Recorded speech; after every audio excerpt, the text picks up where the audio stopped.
Well, Pacelli and Boomer, they're grizzled and gray, talking about Star Wars from back in the day. Got a talk show called Geeky Geezers, it's true, spinning old tales about the stuff they went through. From Atari to Shrek, they know every line.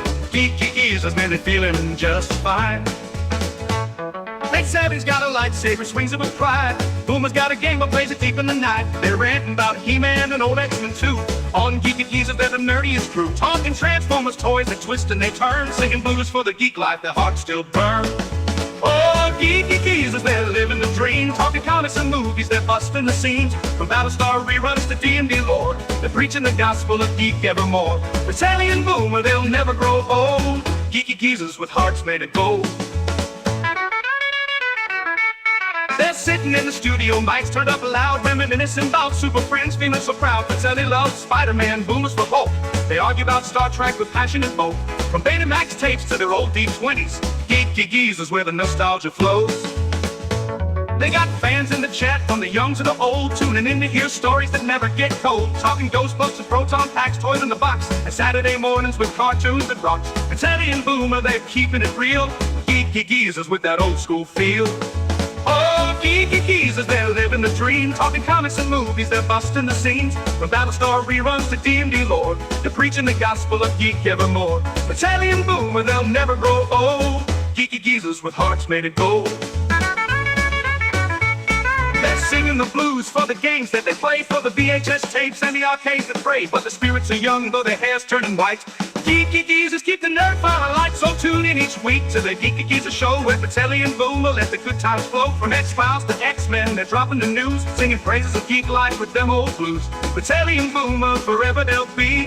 Geeky Geezers living wild and free.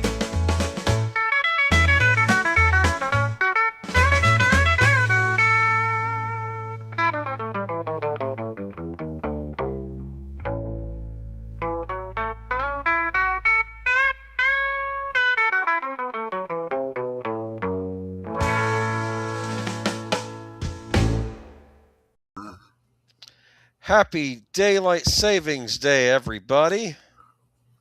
Happy Daylight Savings to you, Uncle Boomer. We get to celebrate the hour we lost. What could have been? God. What could we have done with that hour today? Honestly, I used to complain about losing an hour, but at the same time, I also think with as much time as I waste, I'm not really in a position to pontificate. Well, welcome everybody to the Geeky Geezers. I'm your host, Aged Boomer. This is my co-host, Pacelli. Hello. And this is our other co-host, Netter of Netters Network, also known as the Geezette. Who's actually stepped away, but she will be back and saying hi to all of you in the chat very shortly. Okay, so here we are. I think she was a little set off by the hour difference. I think that's what. We've all been set off with it. In fact, I even told myself, just go to bed, get yourself a good 8 hours. Maybe your body won't notice. I still think it notices. But anyway. Netter wakes me up today because, Sunday's the day I sleep in, right? The day of rest, right? And she's like, honey, you might want to get up. Depending on how you look at it, it's either noon or 1. And I'm like, either way, I need to get up. I got to get the stream ready. Yes, and you ran down to get one of those the big arch sandwiches. I'm kidding, of course. Oh no. It's right, because afternoon, right? Breakfast is over. Yeah, you could just do that, yeah. But chat is open, everybody. Thank you. I welcome Big Al. Have a great show, my geezer friends. Wishing everyone a great weekend, because I always thought you were going to say wishing everyone had a great weekend. Well, it's kind of late now, right? I'm just saying. But the weekend's not over yet. The rest of the weekend, right? Yes. Storyman Jack, welcome. Lynn Green, welcome. Tired Midnight Blogger, welcome. Deleted Scenes, welcome. Connie Cleary, welcome. Satopia, welcome. Got a big old unscripted raid going on here. Nick Severus. Awesome. Let me see here. All right, and we'll wait to see who else spills in here. I don't know, man. Got some good stories tonight, including the winners of the Mega Man finalists for the next Mega Man game for the 6 Robot Masters. Yeah, I put it on the thumbnail, but I hope you have good picks in the presentation, I because think it's so. like I'm looking at this going, no one's going to be able to see a damn thing here. Here's what it is about. Well, hopefully we can do a little better when we get to the story. Yeah. But I figure while we wait for Netter, I'm going to explain to you what the Robot Master contest is.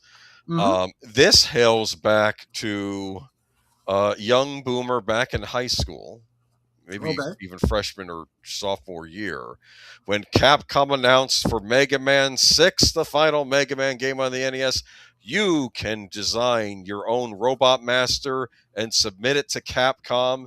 And if we and there will be one lucky kid in the United States, or maybe North America, maybe Canada was included, I don't know. You will get your robot included in as one of the 8 Robot Master bosses in Mega Man 6. And I'm like, whoa. This is like my first chance to become immortalized in a game. I could create my own Robot Master and send it. Only trouble is I can't draw worth anything. Okay, but I came up with my own Robot Masters for this contest. One of them was called Fork Man, because all the robots have different themes. Do you understand? Okay. Mine was Fork Man. His head was shaped like a tuning fork, with the 2 prongs sticking up. He had one hand that was a tuning fork and another hand that shot out dinner forks at you like rapid fire. And like the tuning fork hand would stun you. It'd be like a shock sonic wave. attack. Yeah, like a sonic thing. And then you'd also have like random attacks with the little forks being sent to you. And I remember. And so his calling card was he was going to fork you up, right? They don't usually talk, but if they did, that's probably what he would say. Yes, exactly. And because I remember on Captain and the Game Master when the deadly Cutsman, he's Cutman in the game, not Cutsman. He says on Captain, he says, "I'm here to cut, and I don't mean hair." Ha ha ha! It's like real bad. Anyway, but the idea is these are one of the 8 evil robots created by the evil Dr. Wily, and you as Mega Man have to stop the 8 evil robots. And every time you defeat a robot, you get that robot's power. And does it supplant the previous power you had, or do you accumulate them as choose? But you have power gauges for all the powers. So as you use the power, you lose a little bit more unless you refill it with these tanks that are around the level. If you kill enemies, you get replenishment tanks, and if you're on the correct power, you can replenish the power, or you can use it all up and then switch to another power. Do you understand? It's like gotcha. It's like limited supply. It's like bullets, basically, except they're not. Gotcha. Of course, my other boss I submitted was called Bullet Man, who actually was shaped like a bullet, and he had a face on it. And nice. His thing was he had like a rapid fire machine gun, and that would have been Mega Man's power. But none of mine got picked. Sad day. Which I was a little annoyed because I either had like a Flower Man or a Plant Man as one of mine, and then Capcom I'd already designed one like that for the game, and I'm like. They called it something else, and I'm like, that looks like my design, but what can you do? Yeah. Thought of it ahead of time, right? I'm not going to. I am sure that's happened to a lot of people. There have been contests, people who sent stuff in. They did something very similar, but not exactly the same. Yeah. They never credited the person who sent it in. Well, yeah. Well, it was probably something they already had in the game. Because, I mean, let's be honest, making a robot that looks like a flower is probably long overdue my Mega Man 6. The robots are themed. Do you understand? That's what I'm trying to say. And like in Mega Man 7, one of them is themed like basically he's like a vampire. He's got like vampire bat wings, and like they all have different things. But I just thought I'd give you a little backdrop because I was going to go talk about that anyway. But probably shouldn't read it out loud. But Storyman Jack said that reminds me when my son was little and he dropped his fork one time, and what he said made his mother, he thought his mother was going to slap him. So, yeah. He probably overheard the kids on the school bus saying the word, or actually that was the joke. Or he just didn't enunciate the fork part right. Get that hard R in fork. There are other words you don't use the hard R for. That is one you really must. Yeah, I remembered because I remember that episode of The Simpsons where Ned Flanders' son used the D word. He's like, where does he hear this language? And he was checking out his TV viewing habits, and he said, Didn't he used? Well, he watched David and Goliath. Oh, he stopped watching that because he considered a talking dog blasphemous. So he stopped watching that. And then he's wondering, where is he getting this language from? It's not his friends. Then suddenly you hear Homer next door cussing in the yard after he steps on a nail or something, and it's like that's where he was. So then he has to have a talk with Homer. Hey, could you maybe not scream out the profanities while outside? My kids are hearing you and picking up your. Anyway, Davy and Goliath made me think of a Robot Chicken bit where they did one. It was instead of Goliath, the dog's name was Samson, and it was son of Sam. And that's and only funny. The kid is hearing the dog talking. That's very funny. Not very good things. That was funny on that was like on Venture Brothers. They did a similar thing where they had the Scooby-Doo gang, but they were all based on different serial killers of the gang, and like the dog was of course named as Shaggy was named Sonny, and he had the talking dog with him that he would hear, and it was like never mind. Anyway, Lynn says there's a word with a hard R that I don't even use the soft R either. Well, then you don't speak certain Asian languages because that's just a normal word in their language. So I think the world needs to get over themselves. They really, really do. Well, and happy Sunday to you as well, Daniel Barry's Sports Highlights. Good to see you. So let's go ahead and bring up the presentation, shall we? Yes. So we always start out these presentations with the good old days, and we have a very. So tell me a story, Geeky Geezers, about a man named Brady. Of course, we're referring not Tom Brady, the Brady Bunch. Right, exactly.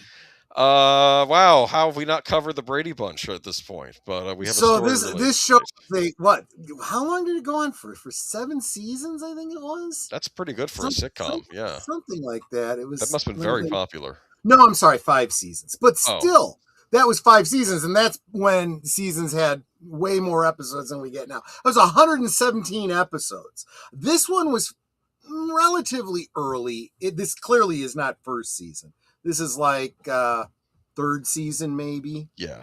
This was pre-perms for the boys. Yeah, that was a thing. Yes, it's was. Sort of come back with the broccoli head haircut, though, hasn't it? Kinda, yeah. Yeah, but here we are. We have this is of course this is actually, let me get the names right because Lord knows I don't remember everything. Okay, Carol. Her name's Carol, and she has 3 lovely daughters. Carol is married to Mike, and she has 3 daughters named Marcia, Jan, and Cindy, and he has 3 boys, which are Greg, Peter, and Bobby. Yes. And it's a blended family. It was very, very unique for its time, the idea of a blended family being depicted in your regular family hour sitcom. And they were originally going to did they specifically say that Carol was divorced? I know that was originally going to be an intentional point, and the network really didn't want them to focus on that. I know they had Mike as a widower. Mike was definitely a widower. That one was very, very clear. By the way, hi y'all. There, Hello, Netta, were you a fan of this show? I used to watch it, yeah. I thought it was a fun little show for its time. Okay, so show, I think. I'm looking at Wikipedia here. Premise: Mike Brady, a widower architect with 3 sons, Greg, Peter, and Bobby. Marries Carol Martin, who herself has 3 daughters, Marcia, Jan, and Cindy. Yeah, so it doesn't even say. They may not have ever addressed it. Mike and Carol adopt each other's children, and Carol and her daughters take the Brady. Well, I seem to remember. I may be misremembering, but I seem to have one of those memories that Carol once mentioned that her husband was in the military, and because I now I realize I just read something that tells me exactly what has to be the case. If they adopted each other's children, then she had to be a widow because he wouldn't have been able to adopt someone else's children. Did her husband die? Perhaps maybe they don't want to talk about it in the Vietnam War. Maybe That's an excellent point. There was a lot that was implied and not said, Right. for the purpose of the adults can take the assumptions they want to and not have to deal with talking to the kids about it. Let them have the conversation with their kids if they so chose. Can you imagine that, though? Can you imagine a TV show being that way and actually being thoughtful enough?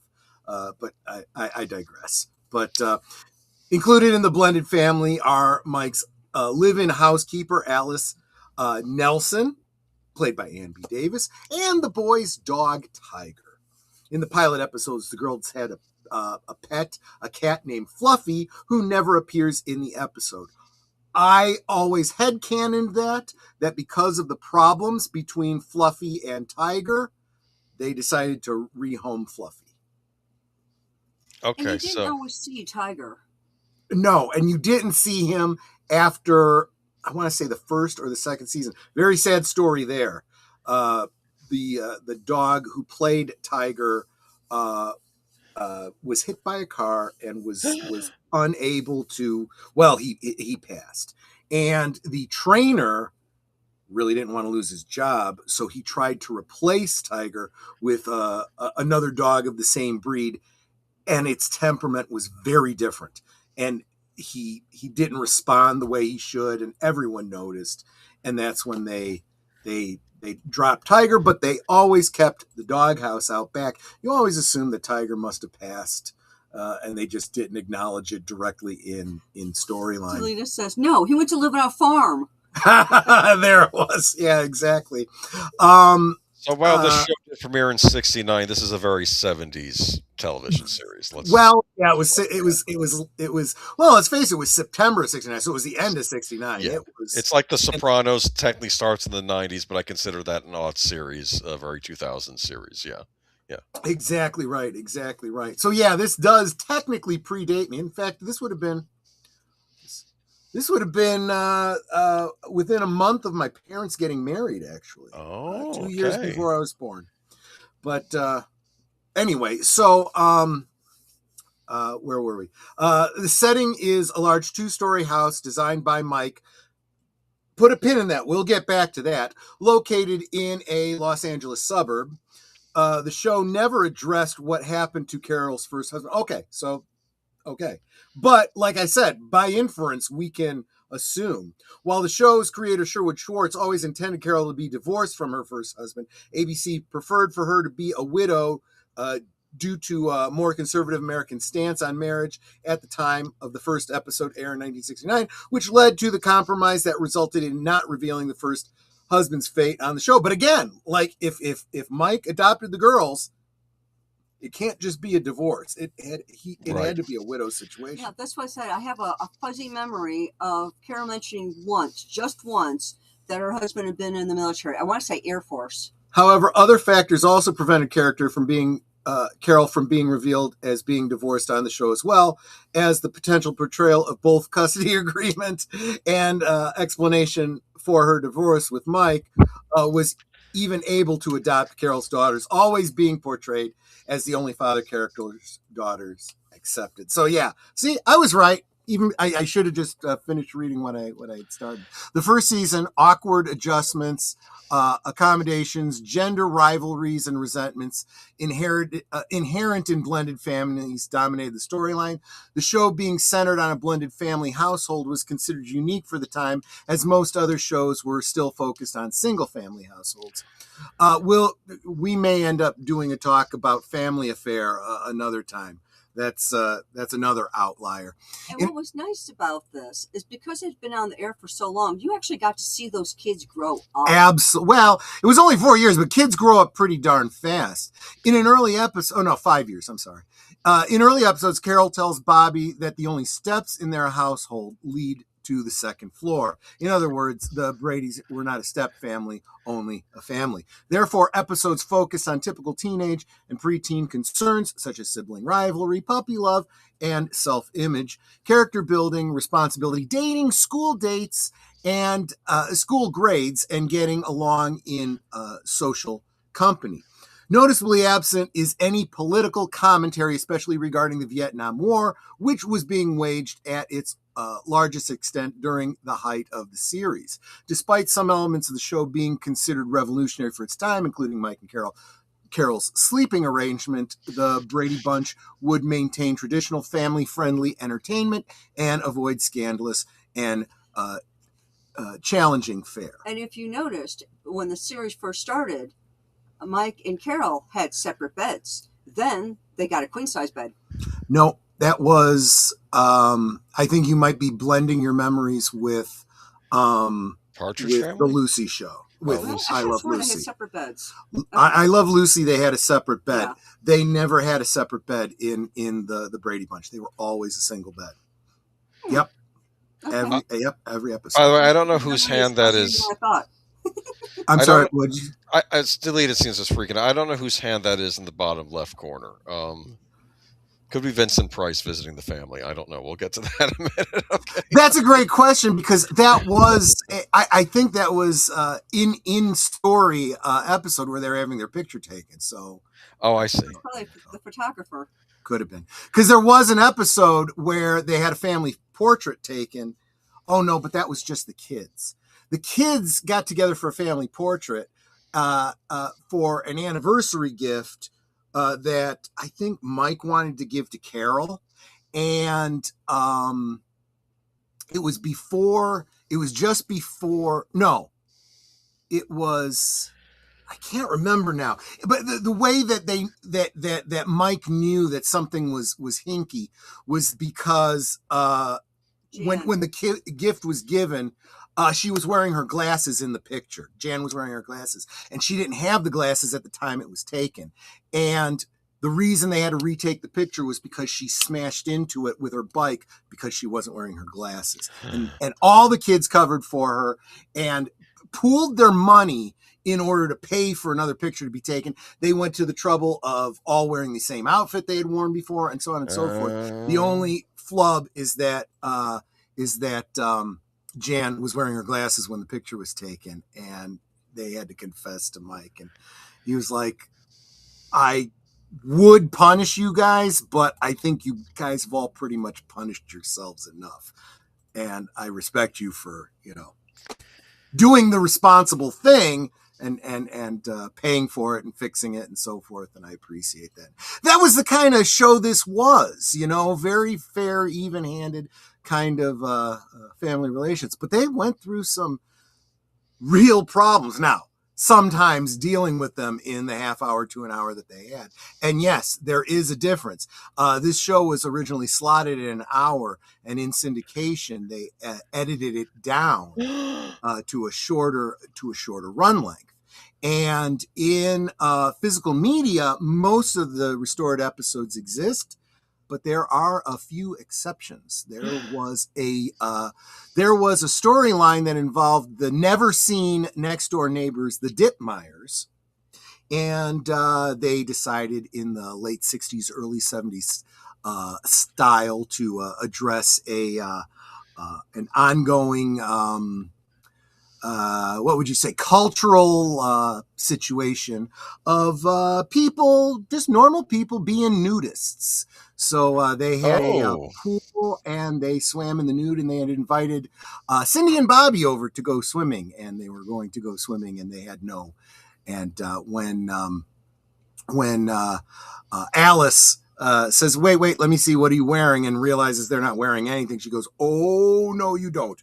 You're not going. Go get dressed, which is humorous. In context, we all thought it was kind of funny.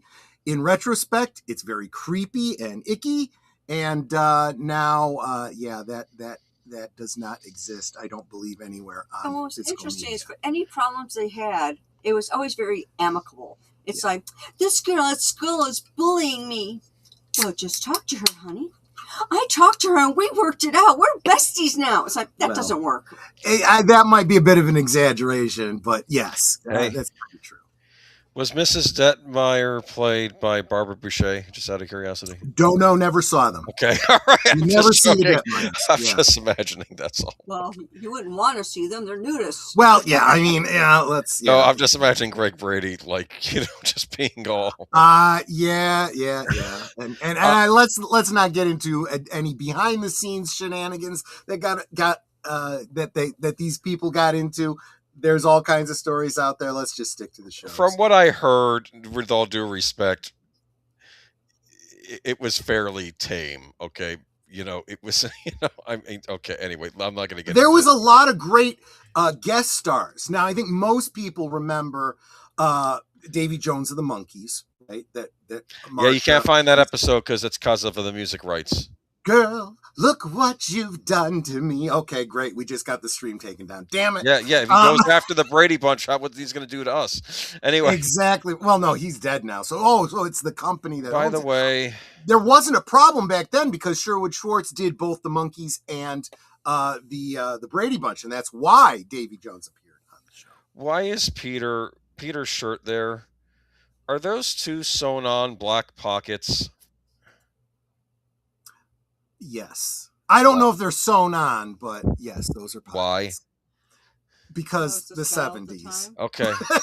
Because the 70s. That is not even the worst possible. Now, speaking of guest stars, two big guest stars during the Hawaiian episodes, Don Ho and Vincent Price. Oh, here's a fun fact. Mm-hmm. You know how Mike Brady's hair was always very straight? Yep. And then suddenly it was curly? This is where it happened. That's right. This is because his hair was always curly, and they would spend like 2 hours straightening it, and he had these different chemicals. And it was completely impossible to keep it curly in the heat and humidity in Hawaii. So they just went, we're just going to go screw it. And so the next season, all the boys had curly hair to match his. They're like, it's easier to keep hair curly than to make Greg his had hair curly straight. hair first, then Dad, and then the other boys. Gotcha. But there you go. Because if you look at the previous picture, Greg had the curly hair. Yes. You were saying? They're looking all shocked there because I think Greg is having a big wipeout in the Pacific because while surfing, he was surfing and he just hit a bad wave and then he got cracked on the head by his surfboard, which absolutely happens all the time. No, I mean that seriously. Okay, but you're missing the big part of this 3-part episode. Yeah, they had found this was the evil cursed totem that they found on the construction site because, of course, Mike Brady is over there. The whole reason Mike is there is because he's overseeing. Yeah, exactly. And the guy that's going, look, I'll pay for your whole family. Have a nice Hawaiian vacation while you're here. And then the kids discover that totem and all sorts of bad luck starts happening. I think Peter says, I'll take it if you don't want it. And then like a spider is on him in the middle of the night. And it's like, get it off me, like a tarantula and everything. And it's it was the curse. You're correct.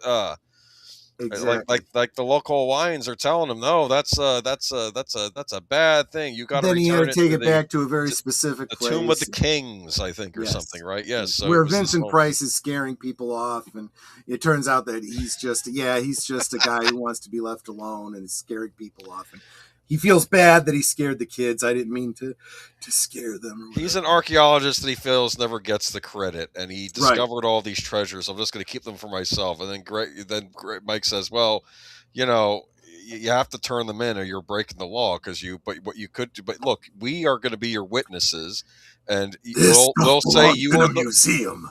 Yes, we will say you are the one. We will back you up when you say you claim that you're the ones that discovered this stuff.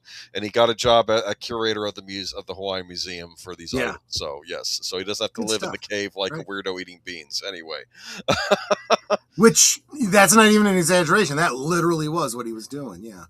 I have a question. There's better food in Hawaii than beans. Jeez. Okay. Yeah. Is this where the shrunken head thing comes from that Vincent Price did? Or is this unrelated? No, it is unrelated. It has nothing to do with this episode, but it was right around this time. That's absolutely right. He was doing commercials. I don't remember who the company was that did it, that gave you the implements and tools and whatnot. The only thing you had to supply was your own head. in the form of an apple. You would Yeah. take an apple, you would core it, you would I don't know if you even had to core it. You would peel it, and then you'd carve it using guides that this thing gave you and tools that it gave you. You could put hair on it that came with the little kit, and then when it dried out, they looked like shrunken heads. So you can pretend one of them is the head of the Vanderbilt that went to go see that. Never mind. Never mind. Well, I mean, I think it was a I do or was it remember a the Rockefeller? commercials. It was one of those. I do remember the commercials for this. Never got it because even I was like, it's basically a rotten apple. That's kind of gross. It's funny, It's funny you mentioned that because my older siblings, my older brother had this kit, and I think they last a while. There might be some way to preserve them or something like that. What happens is if you dry them out right, they actually kind of don't molder because literally they're dry. In fact, I kind of think, like I said, I didn't have it, so I didn't know the instructions on it. But I think you baked it or something, and it dried it out quickly. So they would keep because dry, mummified. Basically, you mummify an apple, but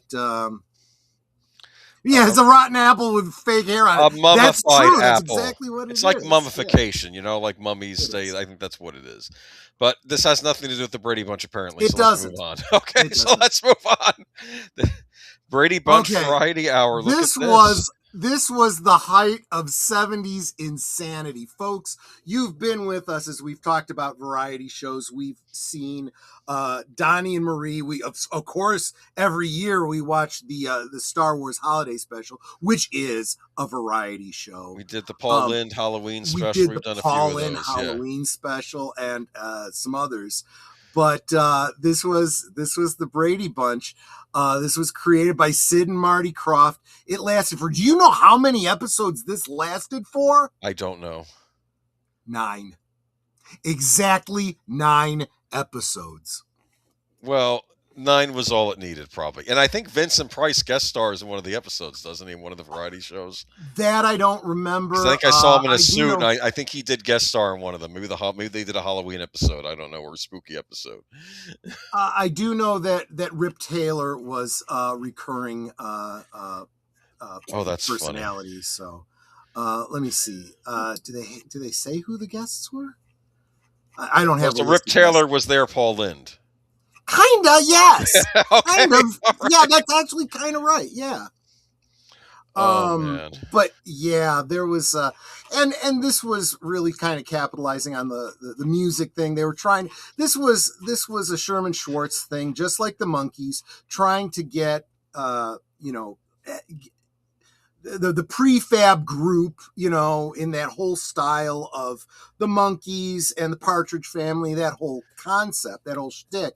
And there actually was some great music that came out with Barry Williams kind of leading, and Maureen McCormick doing vocals. But here, Florence Henderson got to do a whole lot more because Florence Henderson really was a professional singer. But it was weird. It was just weird. Did they get another actress to play Jan in the variety show? They absolutely did. There's a fake Jan? There's a couple of fake Jans, yeah. There's a fake Cindy, too, in one of the made-for-TV movies. It'd be funny if there was a hypnosis thing, like this one little girl hypnotizes the family into thinking that she's the real Jan, and that this other girl, that Jan isn't Jan. That could have been an episode. I also wanted to say that this variety show was the first time I started to think that Cindy was kind of cute. Look at her hair in that picture. I mean, that's like the best I think she ever looked. They purposely kept the curls. You notice she's not wearing pigtails anymore with curls, but they kind of did a hairstyle that kind of homages that, Oh, wow. Do I have another picture from this special? Yeah, there's Vincent Price. So there he must have guest starred, yes, in one of the episodes. So, I'm back. Yeah, I know. I know. Well, now I'm thinking. I don't know. I have no idea. But this was something else. And of course, there was a cartoon show. Is this right? Yes, there was. I particularly love this show. This was on in a lineup in syndication, right next to a lot of the other Filmation shows at Right, the like time. the Archies and things like that. Exactly, Yeah. exactly. In fact, there was even some references to the Archies. But this was also at the time that the Star Trek animated series was Classic. out. This only lasted for, I think, it was 2 seasons, a total of 22 episodes. These were definitely 30-minute episodes. They were much shorter. And every single episode, and again, this kind of perpetuated the whole musical thing, because every one of them ended with a musical, what do you call it? A song by the Brady Kids. The whole idea was just like the Archies. They were a band that was trying to get their music out there, and there was an album that came out and everything. But all the kids in this one, there is no fake anybody. Barry Williams, Maureen McCormick, Christopher Knight, Eva Plum, Mike Lookenland, and Susan Olsen all reprised their roles in this. No appearances by any of the adults, and they added, the obligatory animal companions for cartoon effect. Yeah, there's that bird with the Merlin hat on or something. His name was Marlin. Yep. Marlin, yes, okay. And I think there was a couple of panda bears as well. Ping and Pong. Yes. Dude. I know. Did they speak with bad Chinese accents? They didn't speak. They didn't. Okay, there's that. Okay, there we go. But yeah, here we go. Kind of like in Jan there. She looks a little sassy. But of course, how old is she supposed to be on this show? So let's move on. It was very clear that with the glasses, they were trying to give her the Velma kind of role. I see. In it. Yeah. So. And of course, I don't know if there was more than one of these specials, but there was a very Brady Christmas. I do remember this. This was the reunion special. I loved that one. Yeah. Yes. And I don't. Yeah, go ahead. Well, no, I was going to tell you that as far as the movies go, they had. Give me a second here. I got my list. There's probably more than one, isn't there? Yeah. There absolutely is. Yeah. Give me a second. My computer's not working with me here. So, so we did the Brady Hour. The Brady Girls Get Married in 81. The Brady Brides in 81. A Very Brady Christmas was 88. The Bradys in 1990. In 95, the series was adapted into a satirical comedy film. All new cast. We'll get there. Oh, okay. We'll get there. I'm sorry. I didn't no, it's okay. No, it's okay. And in fact, the Bradys was an attempt at reviving the series, but unfortunately, it was a little bit, because they're bringing in spouses and the families of getting those too spouses, crowded. It got too big, and I don't think that the people writing for it had the writing chops. It had an inconsistent tone. A lot of it was a little too modern, as far as getting serious. So they were leaving. Really they leave behind the '70s kitsch, basically, right? They exactly. Were saying, no, we instead of and there was nothing wrong with moving it into a '90s style kitsch, and they didn't. They went into '90s, grimdark. Not quite that bad. I'm exaggerating, but. What, does Alice have cancer or something, or it gets like that, or I don't know. There was issues with a potential divorce from Marcia. Was it oh Marcia? Yeah, her too. No, I was going to say for Alice from what's his name, Sam the Butcher. Oh, really? They were married. Yeah. Okay, that's good. Yeah, and there was some other family issues too, and they were always looking for not just the minor conflicts you normally have in life, but they were going for like big, hard hitting stuff. And it's like, you got to pick your lane. Is this going to be a sitcom, or is it going to be a drama? It really shouldn't be both, and it really shouldn't be a full on drama, considering it was originally a sitcom. Yeah, and you don't want to. I think because maybe they're is it an embarrassment of the source material, or maybe they're feeling the people who watched it don't want to, like take it? I don't know. I never quite understand that, but then we go. I don't understand if you're going to be embarrassed by the source material. Why are you even adapting it then? Yeah.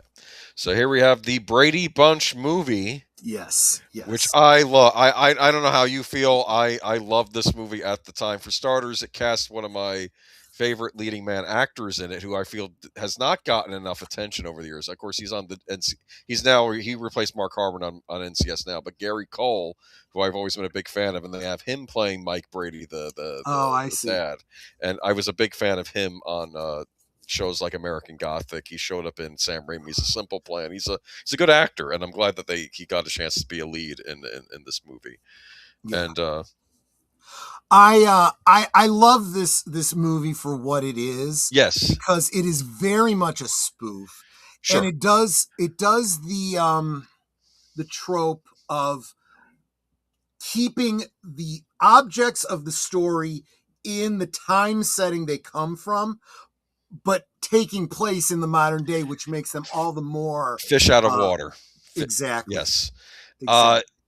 I seen this. Austin Powers also does this, having I don't even want to say James Bond style character, though that's clearly an influence in Austin Powers, but like how it's all the zany spy movies that come out in the 60s, and then just have them show up in the 90s, and just how ridiculous this is in the 90s, just like how the Brady Bunch family, this early 70s. But this one, they don't even bother with time travel. You know what? It just is. And the other kids at school are all like they're not quite knowing what to do, because it's like I think they say things like they use modern slang. Is that Shelley Long as It is. Yes, it absolutely I remember that. Is. There's Gary Cole. Good casting here. I think that's Ben Stiller's wife as Marcia as well.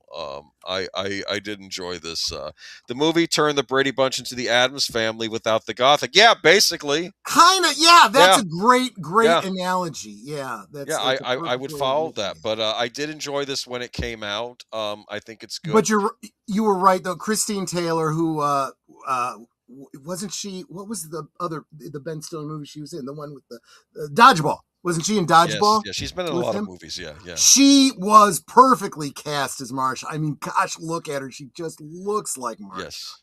I think all the kids were great in this movie, actually. I thought they did a good job casting. I love the actress playing Jan. And they play with things in this movie, like how Jan is almost developing a split personality, and like her other side is telling her to take out your sister. They made it very clear in the original series that she had this. She even refers to it in story of this middle sibling, and she's able to talk it out with. I think it was. I keep wanting to call her Ann B. Davis. It's not. It's what was Ann Davis's character's name? The housekeeper. Yes. You know who I mean. Ann B. Davis, the one who played their housekeeper. Alice. What was? Oh, the name of the housekeeper. Oh, Alice. Alice's name. Okay, yes, Alice. And then Sam the Butcher shows up in the middle of the night, right? And he's saying, "What are you doing here, Sam?" "Oh, I'm just delivering some meat." And it's like, because he's going to hook up with. Yes, exactly. Which I thought was because people always. Unfortunately, everybody in the chat is 30 seconds behind. But thank you guys for coming through for me. Yes. So in the original show, she was able to talk it out with Alice, who was a middle child herself. I think. I see. And you said you just need to find. Don't try to compete with either of your sisters. Find out what makes you, and go for it. And that's. Go. I mean, that's just good. It's good advice. It's absolutely good advice. It's parenting. It's whatever. But they really play it up in the movie as like she ends up with some real issues. Exactly. Yeah, but they're the kids in the movie. I mean, look, good. They even got a kitty carry-all, and it's spot on. It is the exact right doll. I mean, they paid attention to the details.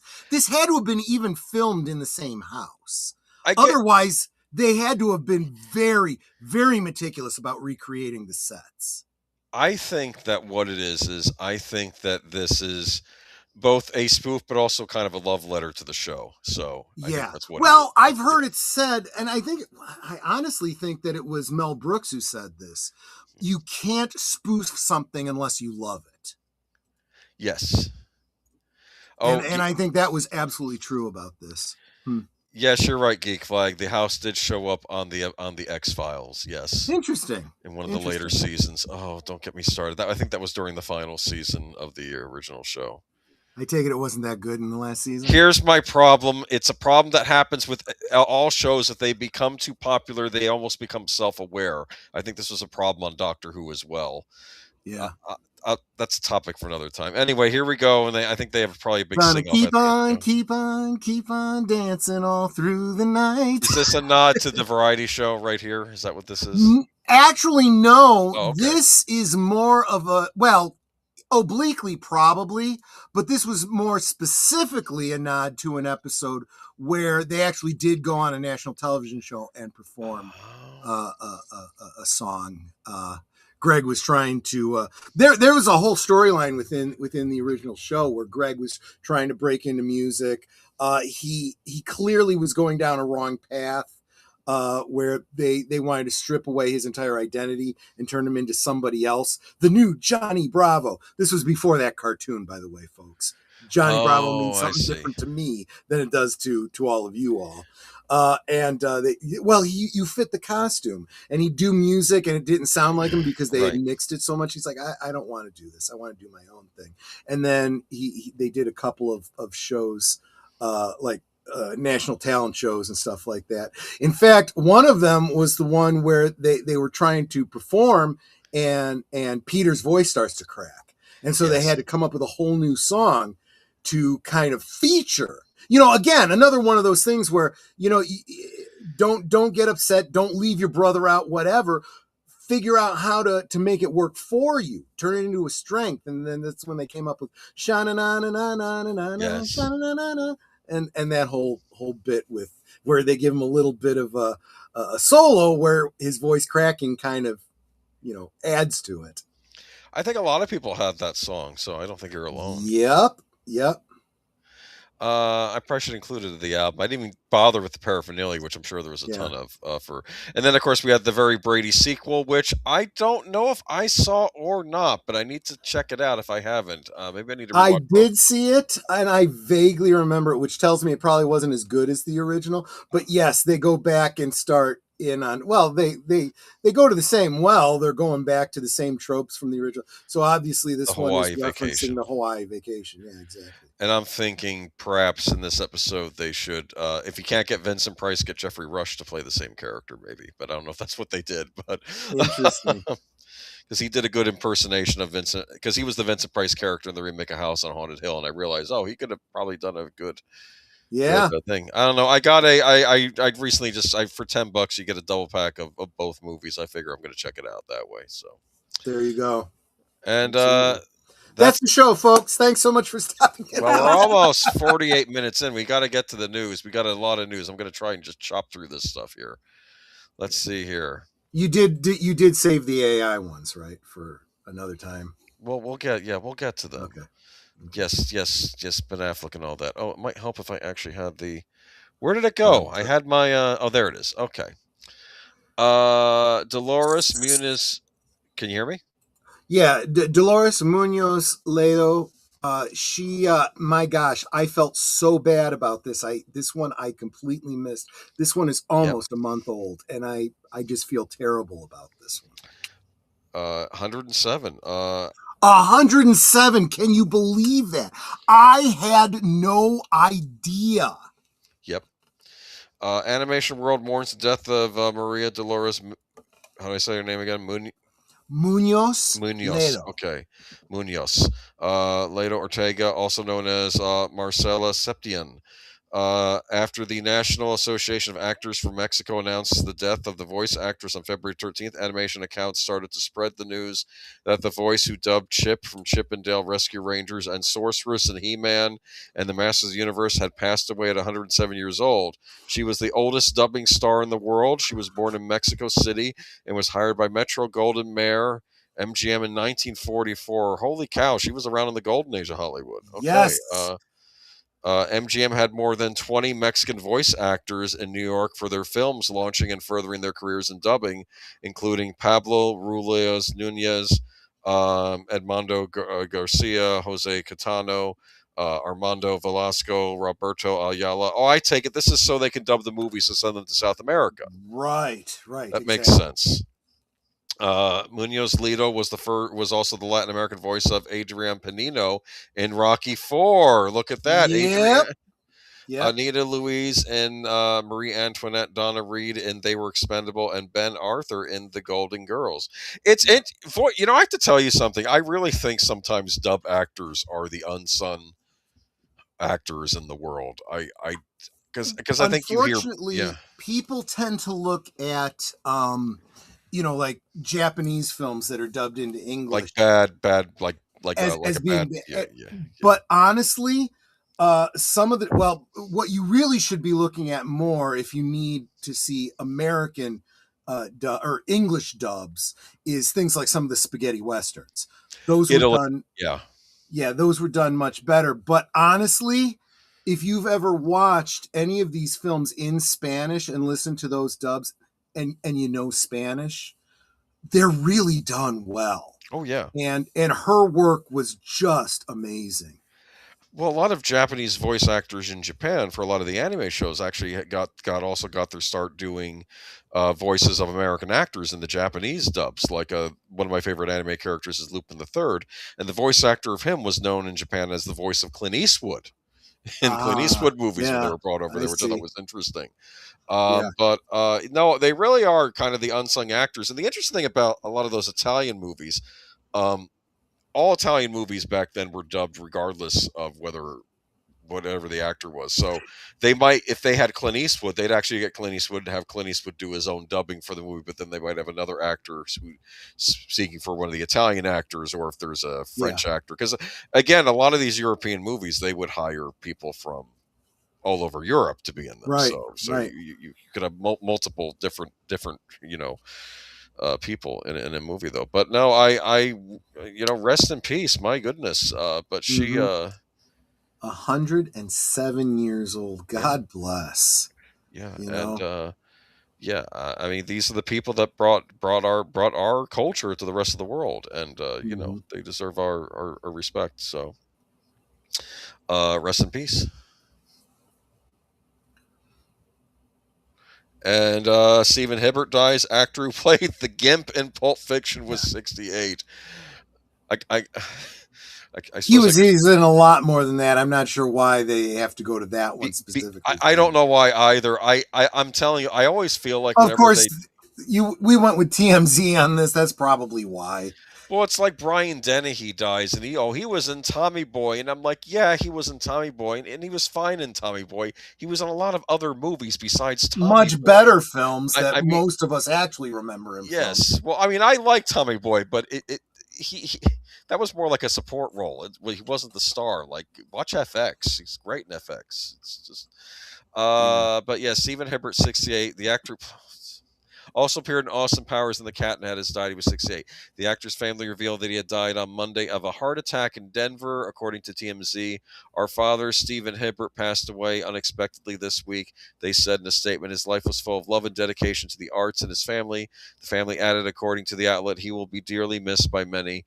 Born in Fleetwood, England, Hibbert got his start as a writer for Late Night with David Letterman from 1984 to 86. You don't realize the stuff that he wrote for. He wrote for Tiny Toons Adventures, Darkwing Duck, Animaniacs. Yes. I hate to think he's one of the writers they brought in for the new crew, and they said, we're doing our own thing, thanks, and they kicked him out. No. Okay. Yeah, they didn't bring him in. Mad TV. Remember Mad TV? That was him too. I remember Mad TV. I remember the wonderful family feud between the Lord of the Rings group and the gang from Cold Mountain. They both had come out around the same time. Yeah. And like they kept, the host says they took on Middle Earth. Yeah, but you'll never take Cold Mountain. And then like you see Gimli hold up his axe, getting really angry. And it's But Hibbert also co-wrote 1994's It's Pat the Movie with then wife Julia Sweeney, who originated the androgynous Saturday Night Live character. Oh, right. And also appeared in movies like Austin Powers, The Spy Who Shagged Me, and The Cat in the Hat. He made his on-screen debut in the 1987 episode of Newhart before guest starring on shows on Just Shoot Me, Jericho, True Jackson VP, and Dr. Ken. What is True Jackson VP? It was a TV series. Okay, I guess I must have missed that one. But yeah, just he actually has he still has an upcoming role as a character named Pat in a movie called Robot Dracula. But it's listed as filming, so it may or may not be completed. I don't know. Gotcha. And apparently deleted scenes found in App Story, so I'll have to look for that. But yeah. There you go. All right, we'll have to cover that. But yeah. Is that in the Get Me Free? Welcome, Jesse Guajardo. Good to see you. All right. Yeah, take it away. I don't know anything about this. Did I send this to you? Yes, you did. I think so. Okay, I don't even remember. If you didn't send this to me, then it must have come from well, it came from one of our well, it's okay. No, I mean it's an interesting two guys story, out in the field there, Marc Malnekoff and Geek Flag with Nate Knows. They tend to submit a lot of articles to us. Toshihiro Nagaoshi, the creator of the Yakuza franchise, revealed his latest project at the 2025 Game Awards in December. Now, just 3 months later, NetEase is pulling the plug and will stop all funding for the game's development team. According to a Bloomberg report, Nagaoshi Studio is having its funding cut off by NetEase, best known recently as the publisher and developer of Marvel Rivals. A spokesperson for NetEase said that they will stop financing the studio from May. Sony's games division is still performing well, though. It's disappointing in terms of the events following the Gang of Dragon's exciting reveal. After feeling the highs and lows of Yakuza Kiwami 3, Gang of Dragon had a chance to do something truly special, featuring Ma Dong-seok as the main protagonist, as well as Kabukiko district setting. Gang of Dragon revealed an all-killer, no-filler style trailer akin to the iconic B-grade Hollywood films. Now those hopes and dreams have been dashed. This is actually very bad, actually. I'll say this, because what I believe what this is the man who originated the Yakuza series decided I'm going to go off on my own and make another series kind of in the same vein as the Yakuza series, but maybe doing his own thing. Kind of like, because this is what creators sometimes do, though. Because of ultimately they end up getting disillusioned with the company that they're working with. Maybe too many changes, too much for modern audiences. Possibly. I mean, I don't think the Yakuza series has gone downhill like that, but Yakuza basically finished with 6, and yet they're going back and they're kind of remaking the old ones, and maybe he just didn't want to do that. So, and I know you have the Kiwami series as a spin-off series, but it's not the same thing. He might have wanted to do his own thing, but that's too bad. Nagoshi's possible closure is also the latest in seemingly never-ending stories of studios closing down. See, the sad thing is that this contracting of the gaming industry is affecting things that I might actually have liked to have played, and not just the junk like Dragon Age, the Veilguard, things like that. But this is the history of gaming. I mean, I've had studios I've loved close down over the decades, which is really sad. But yeah, I guess this sucks. This is a game where I guess it's not going to see the light of day. Okay. So, yeah. Okay. Moving on. Yakuza's fun, though, if you ever want to play the Yakuza series, though. Jesse says, at this point, game companies should stop announcing new games until they are ready for release and going to GameStop stores within 3 months of release.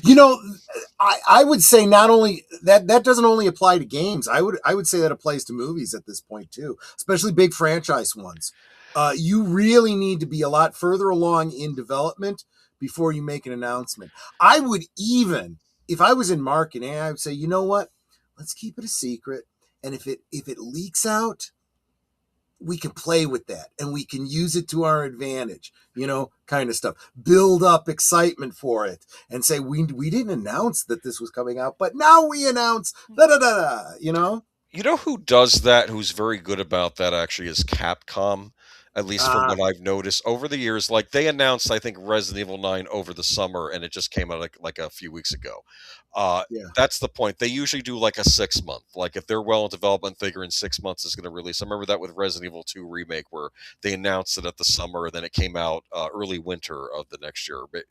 So they're pretty good about like not just announcing something and then 3 years later we're wondering where the game is. All right, they're usually pretty deep into development when they release the game. So speaking of Capcom, Yeah. this I'd mentioned earlier in the stream. I was doing a preamble about the how I had entered one of these create your own Yes. robot master, and we can see some of them here. Let me see if I can make it real big for myself. But hold on, let me bring it up on my own YouTube page so I can maybe zoom in, because I was trying to get this so it was as big as it could be. Well, that's better than it looks on my thumbnail. Yeah, hold on. Well, let me read the article. They probably have the names in the article, though. Yeah. So this is during Capcom's March 2026 Spotlight Showcase. It revealed the final 6 designs of the Mega Man Dual Override Design Contest. Development will now pick its favorite, reveal the winner at a later date. Here's a look at the final 6. So, okay, you going to name the final 6 in this article? Of course not. Why would you do that?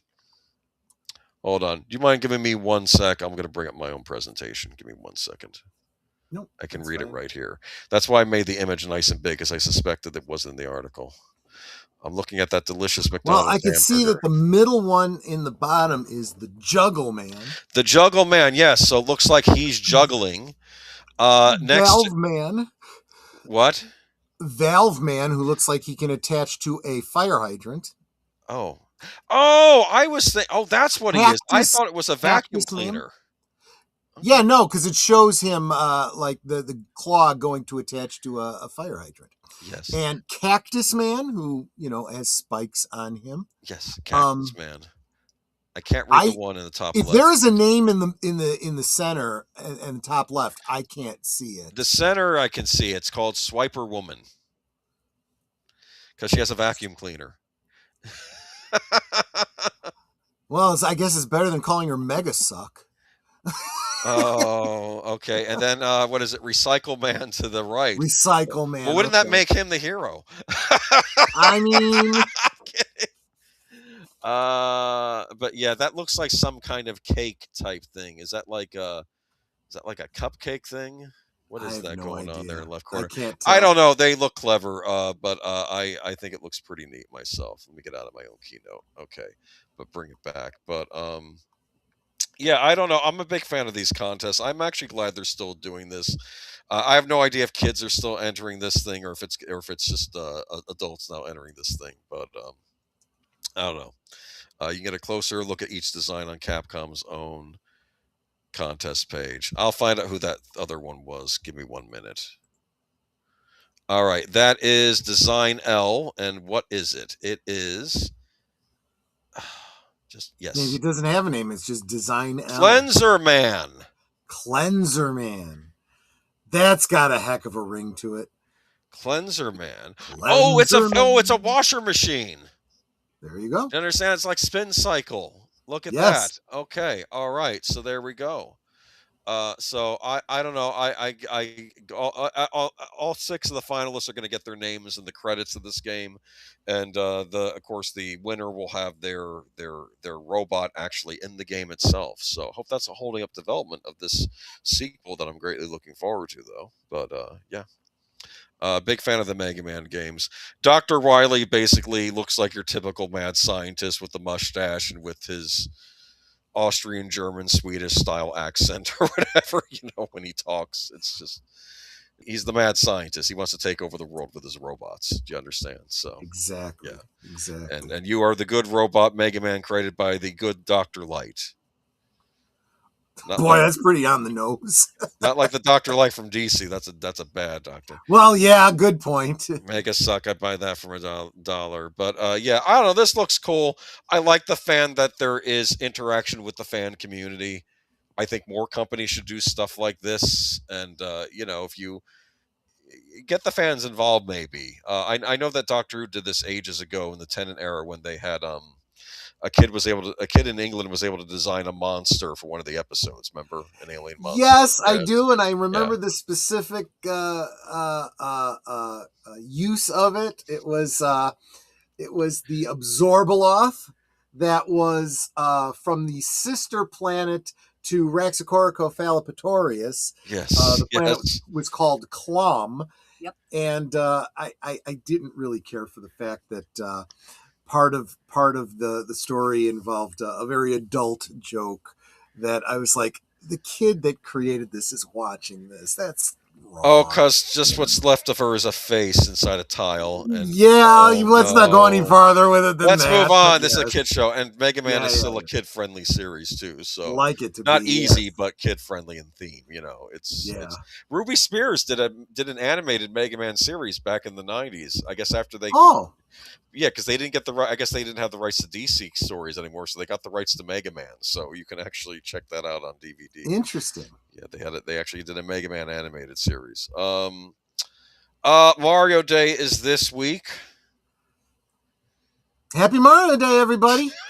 Okay. Some festivities are going around, like 50 cents off any Mario game on the eShop. I'm joking because I'm thinking this is probably not going to be anything exciting. Imagine if this weekend you had the opportunity to go to Nintendo World. We'll see. Just saying. Maybe it's coming up. So let's see here. They are going to have some sales. Mario Day, it's kind of like May the 4th, except this is March 10th. Get it? Yeah. March. Okay. Annual celebration takes place March 10th to honor the world's most famous plumber. Mario Day typically culminates in some fun activities, new game releases, sometimes even a special console bundles deal, new hardware, and things of this nature. In years past, we saw the new Mario Lego sets, the announcement of the Super Mario Brothers movie, and Mario releases for Switch Online. I think I'm saying it the way I used to say it as a teenager. Last year, we got a new Nintendo Switch OLED model with Super Mario Brothers Wonder that delivered $70 in overall savings. On top of that, Nintendo had a bunch of physical games on sale like Super Mario Odyssey, Super Mario 8 Deluxe, blah, blah. What is they doing this year? I don't care about years past. So this year, you can go into a GameStop, and if you go in dressed as Mario, you can get a $5 store credit. Yay. I'm hearing crickets there. Actually, though, I could totally see doing that for nothing. I'd do it just to do it. Could you do it at multiple GameStops and get a $5 credit each at multiple stores and get enough? I don't know how they would prevent you from doing it. Maybe just don't go in and say, yeah, the other place gave me $5. You're going to give me $5 too? Yeah, maybe don't say that. Is this any GameStop or is this just a New York City store? Ugh. I have to buy a ticket to New York City to dress as Mario and get a $5 credit. Yeah, that sounds like a good investment. Yes, there you go. One lucky Mario costume wearer will get a free Nintendo Switch too, and apparently everyone in costume will receive a $5 bonus store credit just for showing up.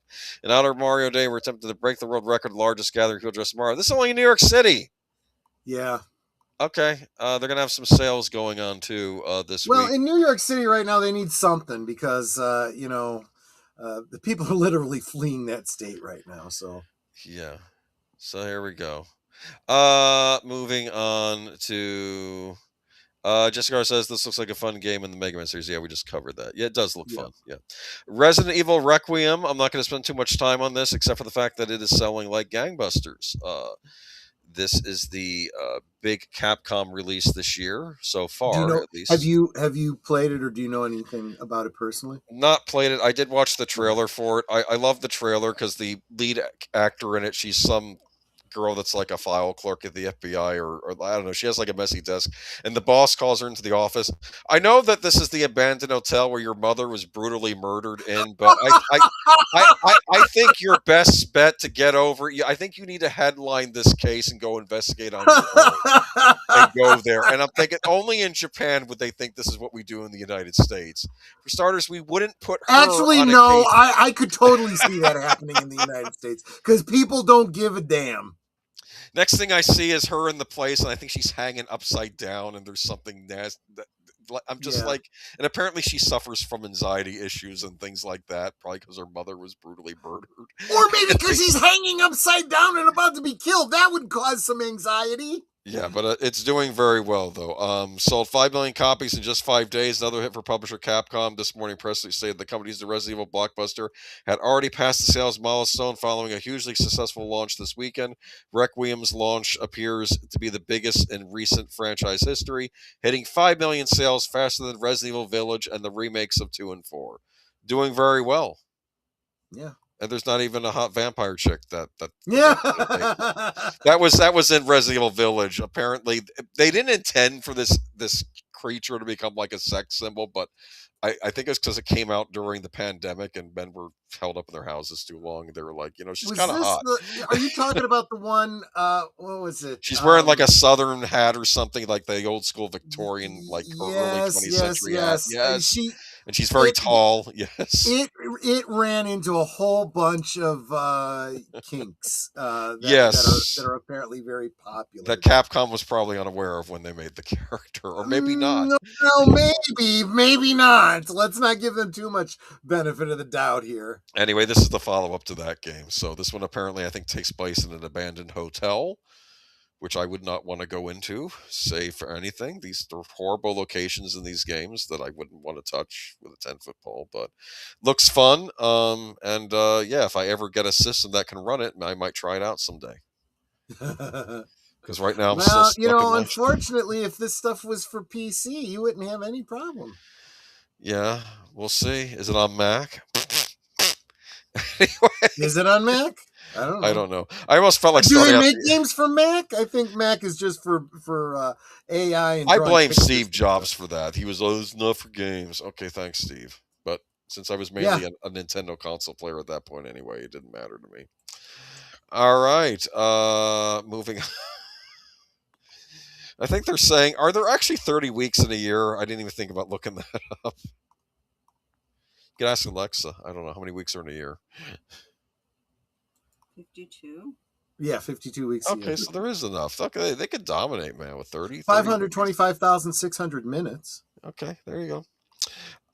So people are skeptical. Paramount Warner Brothers merger, Hollywood wonders how Combo will pull off 30 theatrical films a year. When David Ellison saved Paramount from being swallowed up by Sony 2 years ago, he was perceived around town as a hero. Now he's in the position to take over Warner Brothers. Last thing he wants to be known as the guy who collapsed Hollywood. On Monday's call with Wall Street analysts, the Paramount CEO, by identifying himself as a producer and lifelong fan of film and television, few, if any, entertainment conglomerate chief executives refer to themselves as producers, and it seemed like it was Ellison's way of quelling the anxiety and ire that's out there as the motion picture industry stands poised to lose its second major studio in 7 years. Yes, but is that Ellison's fault, though? No, Warner's was in horrible trouble because of stupid decisions made over the years, probably dating even back to the 90s. So I'm sorry. I feel awful about this, but at least another movie studio is owning them. We'll see how it works. This is the most anti-competitive merger that violates the fundamental principles of the Sherman Antitrust Act, an old Rival Studio insider said. Probably someone from Disney. I was just going to say, this is the exact same thing I got into with somebody. I don't know why I keep getting into stupid arguments with Joe Nobodies and randos on the internet, but antitrust, blah blah blah blah. And I said, that would have been a good argument if you went back to when Disney bought 20th Century Fox. If you went back to, and I listed like 3 or 4 other previous to that. I'm like, at this point, it kind of works against you, because they can go in and say, really, you're going to tell us we can't do that, but you told all these other people they could? What is your bias against us? Yeah, it's ridiculous. They literally have to do this just to compete. There's a give and take to antitrust. On the one side, you don't want companies to be so big that they run everything, but you also don't want a couple of them that are real big and then a couple of them that just can't compete because they're too small. Those ones that are too small need to come together just to compete. This was my thought too about this merger. If you want my personal thought, I was terrified of the Warner Brothers back catalog being evaporated. I'm keeping hope that this will not happen with the Paramount merger, because Paramount's been pretty good about physical media. Even if they don't release movies themselves, they'll usually lend them out to boutique labels to release physical media. So, I have a great deal of faith that they want to make money. You know, Oh, I've yes. said in Liquid Lunches that I am under no illusion that Ellison Jr. here is in any way, you know, Mr. Woke Base guy. He's mired in the Hollywood woke swamp, but I do see him as somebody who is willing to put that aside because he wants to make money. And that's what we really, really need, because they'll start looking at, well, what's going to sell? Not something that pushes all the fans away. Maybe let's start making something that, you know, is actually good. Just go back to making movies again, and not this nonsense. There aren't 30 days on the calendar is a common criticism heard by many studio sources. With the Paramount Warner Bros. Discovery merger expected to close during the Q3 subject, we're ready to piece together the Q4 2026 and calendar year 20 slates of the combined studios. A Paramount Warner Brothers slate in 2027 already counts as 27 movies. So I want to say, well, they're almost there. Right? Well, and here's the other thing too. I think that corporations in this country have lost sight of some very key points that are important to remember when it comes to making money. Speaking of which, thank you so much for the $2 Farty Fox. I'm presuming that's over on Netter's channel. Yes. Thank you so much for that, Lady Mist. Super appreciate it. I always love the description that shows up underneath it. Shiba dog shaking his body from left to right, surrounded by hearts. No, it's farting out hearts. Let's be honest. That's what it is. And what was it? Netter said something, because I did a little shake of my butt the other day. She's like, "Oh, Farty Fox." I said, "No, you don't want anything coming out of my back end. No, you know, that would be bad. You wouldn't think hearts."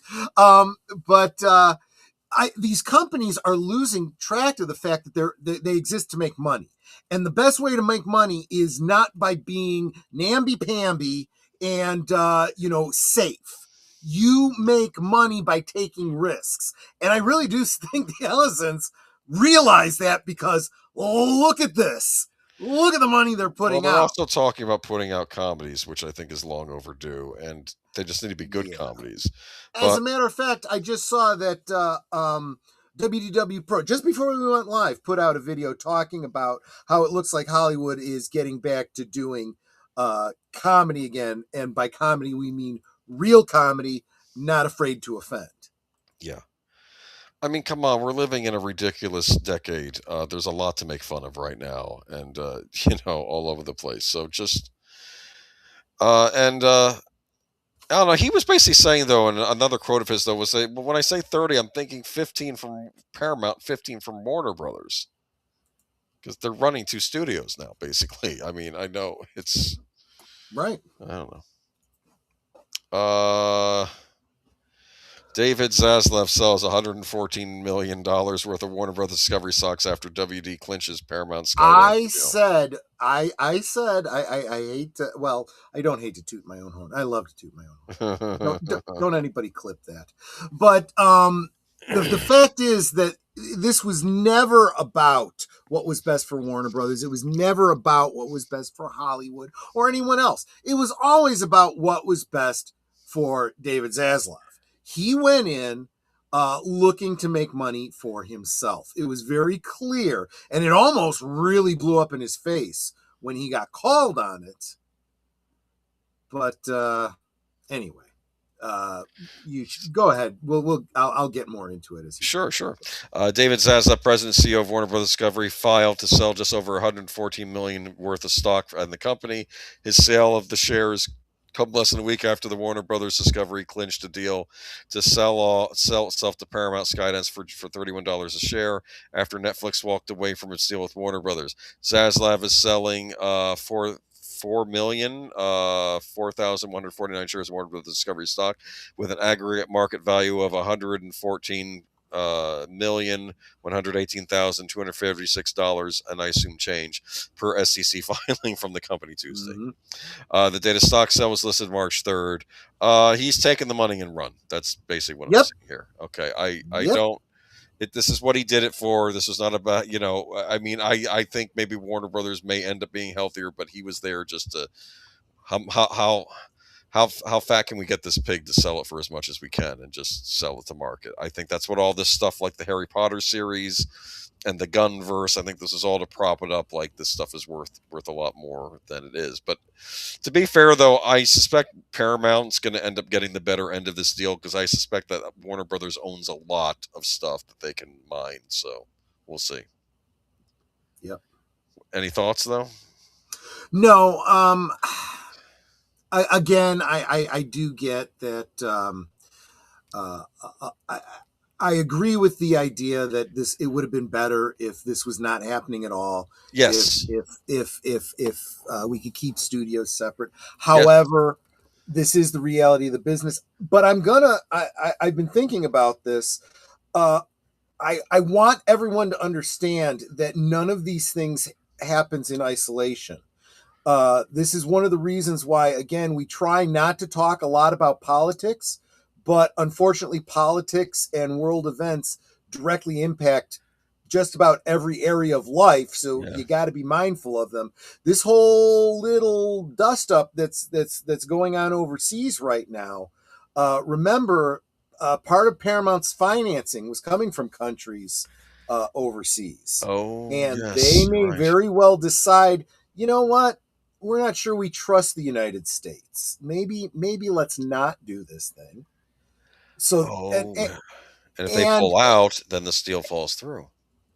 Well, there's another reason that this deal might fall through, and that's because again, it comes down to politics, and a lot of people not real happy about the current administration's unilateral decisions here. I'm sorry, folks. I don't care what side of the aisle you're in. The use of the term war crimes would actually be very, very appropriate, legally speaking. And I could talk about that another time, but let's just understand that it's very possible that it may not be very popular politically to uphold this.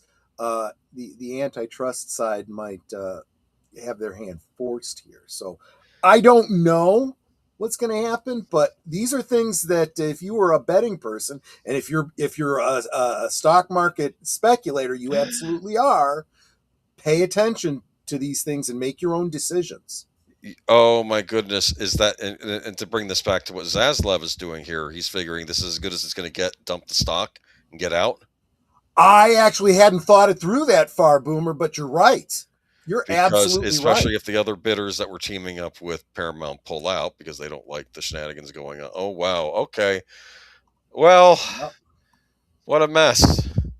Yes, indeed. Okay, but that's okay because we at least have some good television to look forward to. Possibly, yeah. Did you watch the trailer? Oh, not this. No, I thought you were going on to a different article. My apologies. No, this trailer. Did you watch it? Oh crap! I don't know if did you. I don't know if you got a chance to or not. Check the description of tonight's show. I said it is Green Lantern with neither green nor lantern. Yes. Well, here's the thing. Okay. All right, let me read a little bit from the article. I don't want to spend too much time on this stuff.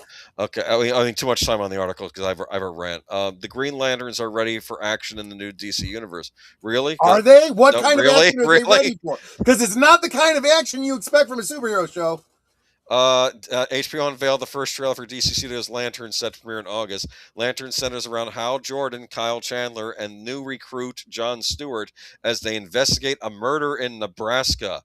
As Green Lanterns, the two are intergalactic peacekeepers who wear emerald rings that give them the power to create green light constructs of any shape or size, which you will not see on this show. I'm kidding. Maybe you will. Okay. I know. It doesn't look like you will. The two must use their abilities to uncover a dark mystery and a reckoning that could destroy them all. The trailer shows the buddy cop relationship between Hal and John as the elder Green Lantern shows the new recruit the ropes. In the opening moments, Hal drives a car off a cliff and forces John to use his quick thinking and Green Lantern powers to save himself. The two must learn to work together to solve the mysterious murder in the small town. There's a quick shot of the Green Lantern costume, a ring, and the power battery, plus a reference to Chip an extraterrestrial Green Lantern who looks like a squirrel. Oh, oh, uh, uh, I'm glad you okay, referenced I'm Chip. done. I'm done. I can't do I this would hate for anymore. them to actually show the character, you know? I yes, yes, he says, I don't talk to the other Green Lanterns, they're aliens. What am I getting? Well, the green translates for you.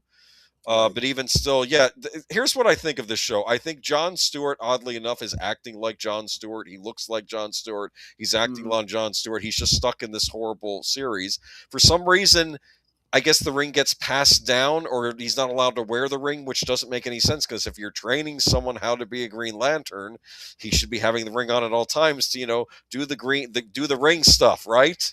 Learn Right, how to use the exactly. ring. Yes. And then Hal Jordan, I guess, isn't wearing the ring either,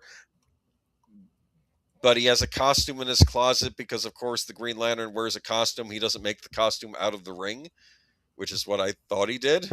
I don't know what to tell you. I Um, don't know what to tell you. oh, I have other rants. So theories on this. I suspect that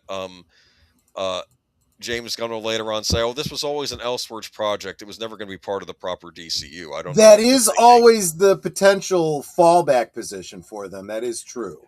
I think that this is they keep comparing it to True Detective, True Detective, True Detective. Can we? Season 1 of True Detective, really good. Season 2, terrible. Season 3, okay, but I don't think it stuck the landing. And then you had Season 4, which I heard was just awful. And can we stop pretending that now in the year 2026 that True Detective is this big thing anymore and that we need to keep referencing it? I'm sorry. And I'm sorry, this show almost feels like they had a True Detective season scripted and they didn't want to do another season as True Detective, so they just slapped Green Lantern onto it. That's what this feels like. This does not feel like a Green Lantern series at all. I feel it's very disrespectful to Hal Jordan. I feel it's disrespectful to Jon Stewart, too, if I'm being honest here, because Jon Stewart's already ready to be the Green Lantern. He's a Marine. He's trained. He Right. can do the things. He was chosen. The ring chooses the next Lantern. That's it. Exactly. End of story. If it decides to leave you, it leaves you. It's not, I pass the ring down to you. That's not how this works. Right. I Well, don't. it actually, technically, it kind of is, because there is a lot of precedent for lanterns creating new rings themselves in the field. You get like a field promotion. I need assistance. Okay. Your ring determines that, yes, this person that you want to give a ring to is worthy. Stealing something from the Mjolnir construct, and allows you to fashion a ring for them. But yeah, that doesn't seem to be what's going on here, if we're honest. Jessica says, Troy, I'm afraid to say this, but the Green Lantern movie we got a long time ago may have been the best live action Green Lantern stuff we'll ever get. A lot of people are saying, yeah, for as bad as they thought the Ryan Reynolds film was, this makes that stuff look good. I'm tired of this type of show. I'm tired of these shows that always hint at the fantastic but have to keep it grounded for most of the show. Like, you'll be lucky if you get like one power per episode. This is what I'm talking about. This. This is that model of we want to do this, that, and the other, but we don't want to commit to it. We're going to do it on the cheap. Okay, fine, but it's never going to be a success. You're pretty much guaranteeing failure. Either crap or get off the pot. Wouldn't a Green Lantern series in space make more sense? Where they're doing a thing on the road in space and going to different alien planets, and there is such an opportunity for James Gunn to get his what's it called? DCU. Well, no, I was going to say his whole Guardians of the Galaxy shtick on by using the Guy Gardner character they've already introduced and seeing the Green Guardians kind of introduced as background characters, like the squirrel. In a space opera comedy-ish kind of thing. But they're not that smart, apparently. The whole tone of this show feels off. It feels like a gritty, like True Detective type show, but that's not what Green Lantern is, and No. don't say it Yeah. could be other things. You know, it could be a gritty detective show, maybe a Batman series that could Yeah. work. Or there are probably other characters in the DC canon like that. Maybe the Spectre. They could do a Spectre series. Maybe that might have been interesting. See, a Spectre series with a dark tone might be interesting, right? Yeah. Yeah. So I don't understand this. And I don't know who this is for, because it's not for the Green Lantern fans, because it's ignoring the canon. But I think it thinks the audience knows who the Green Lantern is. Oh, I know, I recognize the Ring thing. No, you don't, because they've never done anything with the Green Lantern except for that one movie. Right. I don't. I mean, there is something to be said for going ahead and doing something for a built-in audience and just assuming that they know. But if you're not going to do that, then there is a way that it has to be done, and they're just not thinking this through. Wasn't Hal Jordan a veteran Air Force pilot? I believe so. Yes, There he should be was. mutual respect between these two men. Maybe there is on the show, but they seem very antagonistic. Actually, well, it would be great if they had a friendly antagonism, right? You know, doesn't look friendly. Like if the one calling the other one a zoomie on a regular basis, okay, Leatherneck, or whatever, Because I mean, that's why I often argued at the beginning of this that maybe a Guy Gardner, maybe having Guy Gardner instead of Hal Jordan in this with Jon Stewart would have made more sense. Because nobody likes Guy Gardner. So yes, the antagonism there would have made perfect sense. Yes, but people like Hal Jordan, they like Jon Stewart, and I don't know how this is going to end. It's probably going to end with the death of Hal Jordan, and that's how the ring. Oh, almost certainly. That's why they cast him so old. So going into it, that's what they're going to do, and so really fuck the fans. Would have been better if they made a Martian Manhunter series. Oh, we got plenty of him though on the Supergirl show though. I'm kidding. Of course. Oh God. So, and Smallville too. So I mean, he was on Smallville. I remembered that. Yes. That might have been interesting. A Green Lantern Hal Jordan with Martian Manhunter team up. Mm-hmm. That might have been interesting because I don't know. None of this makes any sense. James Gunn and the Creator Show are on video multiple times before the show was even making fun of the Green Lanterns. Yeah, they think it's silly. That's what it is. And right. I'm tired of people in a way, I think the stuff is silly. I really think this is also them. This is their way of, what do you call it? The whole defund the police attitude that's come into this country, because basically that's what the Green Lanterns are. They're the space police, right? Yeah. Kyle Chandler is like three minutes older than me. Well, hate to say this to Stephen, we're all getting up there, right? But we're not there yet. But yeah, I don't know. I just this series bothers me. I feel it's disrespecting both characters. I feel it's disrespecting the lore itself, and I'm over it, man. I don't. And this seems almost like a hard R-rated series, but they're trying to match it with the stuff that was going on in the Superman movie, and I don't know. Okay. On the plus side, this looks interesting. This is a Highlander comic book. Oh yeah. This, and I don't know if this artwork actually comes from it, but it looks good. Yeah, it looks good. Titan Comics has announced plans to publish Highlander, the original screenplay, a striking new graphic novel adaptation based on the original script by writer Gregory Wyden, arriving in bookstores and comic shops on November 17th. Described by the publisher as a lavishly illustrated volume with art by Simone Kudranski, the adaptation presents the immortal saga of Connor McLeod as it was first imagined, long before it became a cult-defining cinematic classic, spanning centuries of history, epic duels, and shadowed rivalries. Highlander, the original screenplay, follows Connor's journey across eras as he faces other immortals in a deadly contest for a mysterious and ultimate prize. Even better, Titan has shared with us several preview pages from the book to tease Kudranski's incredible artwork. That's where you're seeing that. It looks like Christopher Lambert. It's a good likeness. It absolutely does. I love when they take their time with the artwork and give it justice. Yeah. Returning to the story's roots, the graphic novel offers fans a rare chance to experience Walden's original narrative vision in full, capturing the mythoscale, tragic romance, and operatic violence that made Highlander a cultural touchstone. I've been a fan of Highlander since what feels like the dawn of time, so it's a genuine thrill to bring this story back as originally envisioned by a man who created it, Gregory Wyden, said Jonathan Wilkins, editor of Highlander, the original screenplay. For the first time, readers will be we'll be able to experience the epic adventure set across the centuries. It's been a genuine thrill to work with Gregory to discover the various avenues this story explored before filming began. So get ready to visit the blood-stained highlands of the mid-1500s to the steamy streets of New York of the early 1980s for a spectacular take on the immortal tale. This looks interesting. I'm wondering how it Yeah. differs. Maybe gorier? Because even with an R rating, you can only show certain stuff, right? I don't know. Yeah, no, I can't say, but I think there's a great deal of possibility there.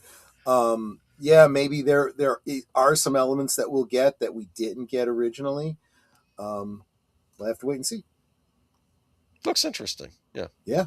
I don't know. I think it might be something worth picking up. See, we're not always negative. Jackie Weaver joins cast of NBC's The Rockford Files pilot.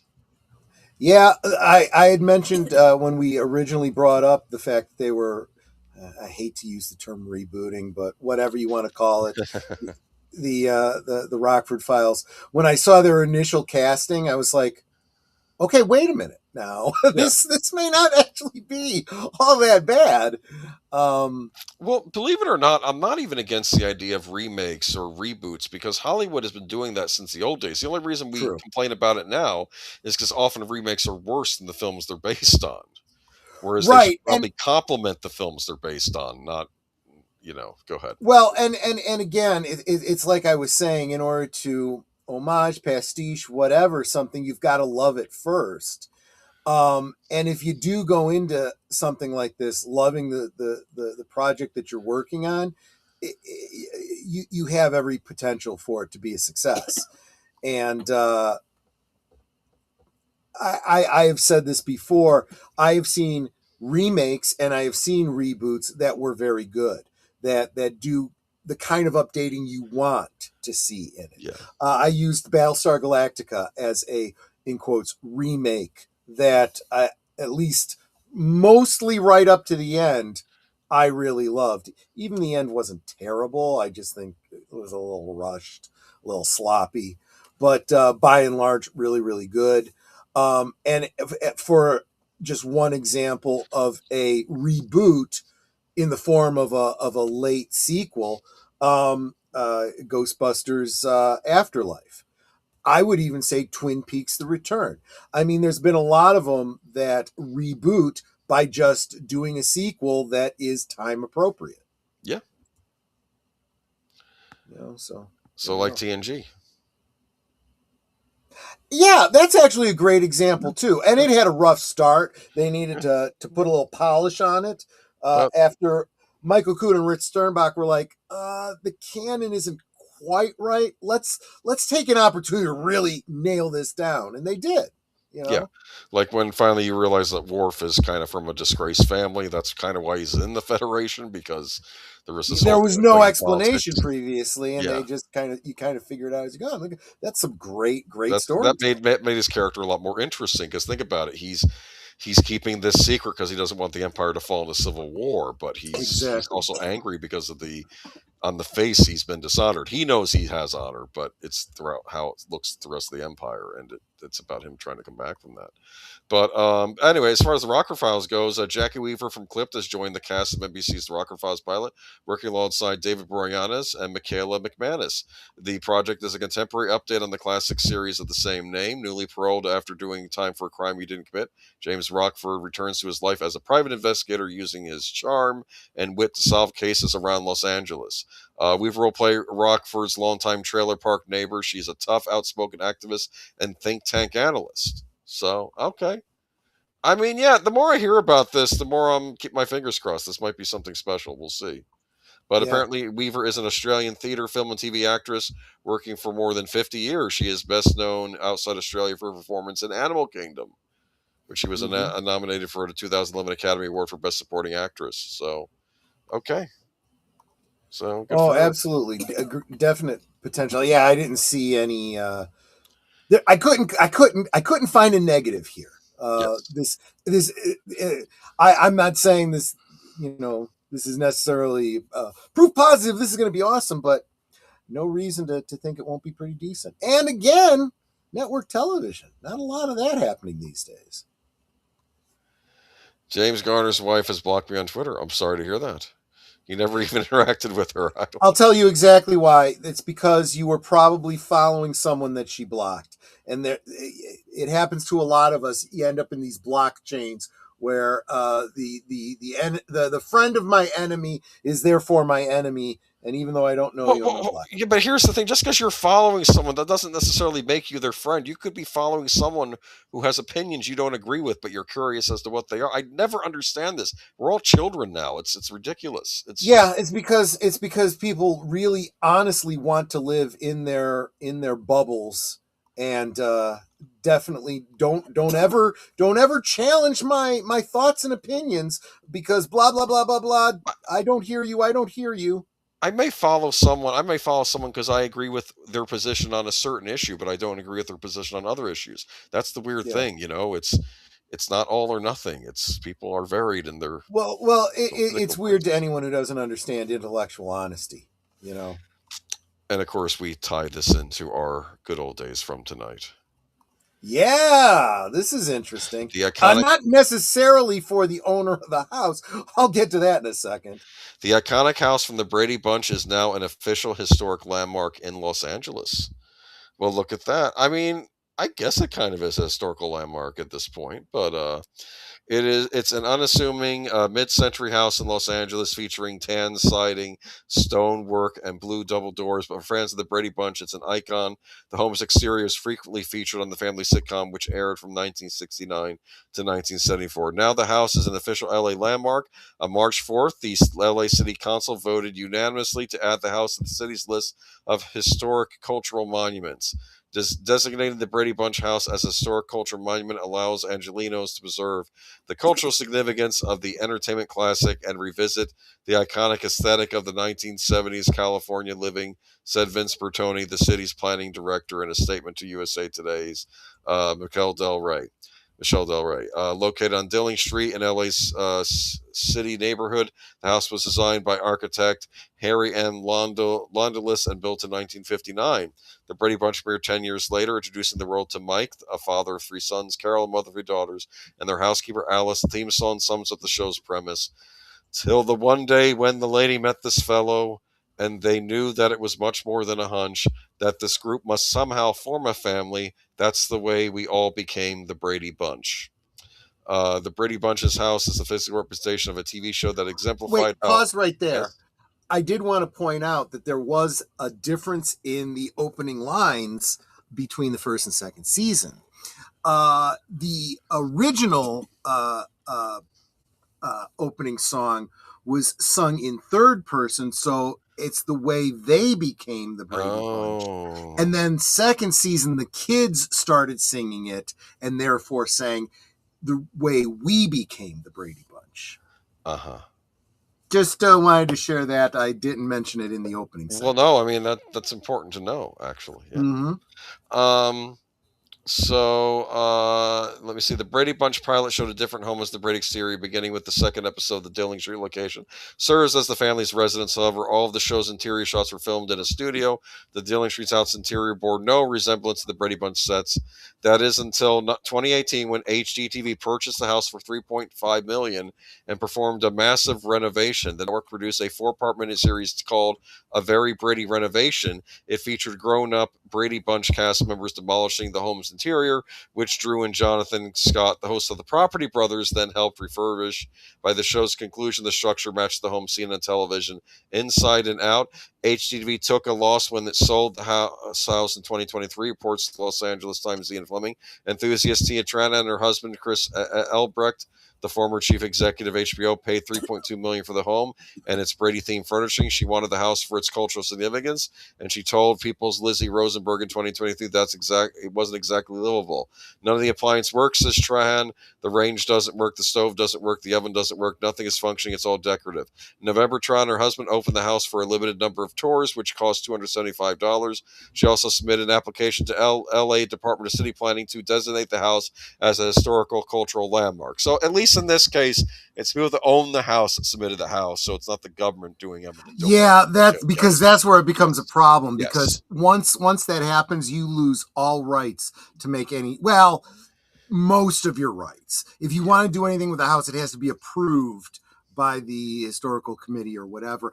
I just dropped in the chat. Let me bring that up. Suggestive a video you guys might enjoy a tour of the Brady Bunch home, part 1, a CG tour. This girl, Marina Coates, does CG mock-ups of the interiors of houses, famous fictional houses. She does the Addams Family house. She does the Munsters house, and she does a walkthrough of several different places in Andy Griffith and some others. She has a 2-parter on the Brady Bunch house, and she does a great job of pointing out how the exterior doesn't really match the interior, because the interior was on sets, but she does the best she can to find an amalgamation that works. Honestly, this is great for those of you that are like big fans of The Sims, because I recreated this house in The Sims, as well as a number of other fictional houses. But can you imagine if all the houses for fictional house, the filming locations for these fictional houses in California all ended up becoming national landmarks? You wouldn't be able to, own those homes because you couldn't do anything with them. It would kind of be a nightmare. And I understand. Here's the other thing too. I know that there's a lot of people that own homes that are kind of famous as locations from TV shows. And so they purposely go out of their way to change the look of their home so that people overlook them and because they always still have people on tours stopping in front of their house, taking pictures, and all. It's got to be annoying. Netter and I were as respectful as we absolutely possibly could. Basically, we just slowed down, looked at the house, and continued driving. We drove past the house that was Buffy Summers' house in Buffy the Vampire Slayer. I see. Oh, look, that's the house. Yeah, it looks completely different. Hey, here's the high school. The high school is far more interesting to us because that high school was used for many filming locations. Oh yeah. Okay, great. I mean, yeah. I mean, it's probably been featured in other movies as well. So yeah. Mm-hmm. So there you go. I think that's pretty cool. Now, what they really, I have mixed feelings about the appliances not being functional, because if you're going to preserve it as like a prop house, that's fine. I guess it doesn't need to be functional, but I almost feel like it should be functional, even if it's never going to be used. I don't know. I agree. I don't know. But I guess they just made it as a prop house. Well, that might be part of the problem. It would be nice if they were going to do something with it again. Well, the point is, though, at least now it's a historical landmark. Maybe the city will have tours. And will they do tours and stuff like that? That would be They could raise money. That's a way to raise money instead of, raising you taxes. better start raising money in that state, for crying out loud. Oh, God. Speaking of raising money. Isn't that a thing of beauty? It is not. And I'll explain my thoughts on that in a moment. We need to talk about this burger that's been getting roasted. McDonald's. Yeah. I just want to give my initial thoughts on just the picture you're showing. Sure. Right? You're essentially looking at a Big Mac that's gotten the double quarter pounder treatment. It's an upscaled Big Mac, but they changed the bun by putting the black toasted mustard seeds on it, which I feel only belong on a Chicago style hot dog. Okay, it does not belong on your Big Mac. Yeah, they ruined the hamburger bun. What's that crap? Yeah, that unless you were putting like some hot dog on there, it's stupid to begin with. But you go ahead, and I'll have more thoughts in just a moment. Okay, so what truly makes the burger stand out, McDonald's says, is its sauce, which is tangy and creamy and a perfect balance of mustard, pickle, and sweet tomato flavors. This is the Big Arch, in case you didn't know the name. It has crispy silver onions, cheddar cheese, lettuce, and pickles, and 2 quarter-pound patties. So this is like a premium And one burger. other thing that you won't, I'll bet you don't have in this article, because I don't think anyone's reporting on this. This has actually always been one of those secret off the menu type things. For as long as they've had double quarter pounder with cheese, there has been the option of having this made for you off the main menu. I see. It just wouldn't have had this goofy custom bun. Well, apparently this is not a cheap burger. Is it like $15 at some McDonald's? It's like... Yeah, just for the freaking burger. This is what I said. It's like as if the Big Mac wasn't, calorie dense enough and expensive enough. McDonald's is struggling to keep customers because their food is too expensive and people are becoming increasingly health conscious. So what are we going to do? We're going to make it worse for you and charge you twice as much for it. That's friggin' brilliant. So can I at least talk to you about how the CEO did a video about this? Yes, please do, because that's even stupider. So in the video, he says, "Holy cow, God, this is a big burger," Kempczynski said in the video, which garnered 4.5 million views. Though he appeared excited, he took a notable small bite of the burger before declaring, "That is so good. It's distinctly McDonald's," he said. "Only McDonald's could do this type of burger, but is unlike anything else on our menu. It's a delicious product." Kempczynski's video was lightly roasted on Instagram comment section. He acts like he's never seen a burger before. One person observed, impressed by At one point, he refers to it as a product. It's like, oh, you are so out of touch. It's a food type product, yes. This was the smallest first bite I've ever seen. He said he was saving the rest of the burger for his lunch later. I think this thing ended up in the trash, but that's just my my thing. But third user joke. That says something else, implying we know it's so big you can't eat it in one meal, so you're going to eat it for lunch and for dinner probably. Anyway. Or maybe just share it with your wife, who of course wanted you to hold the pickles and the sauce, so it's not even the sandwich that you wanted in the first place. So, this is so bad. And of course, Jack in the Box, Jesse. We used to have Jack in the Box here in the Chicago area when I was a kid in grade school, and they pulled out of Illinois.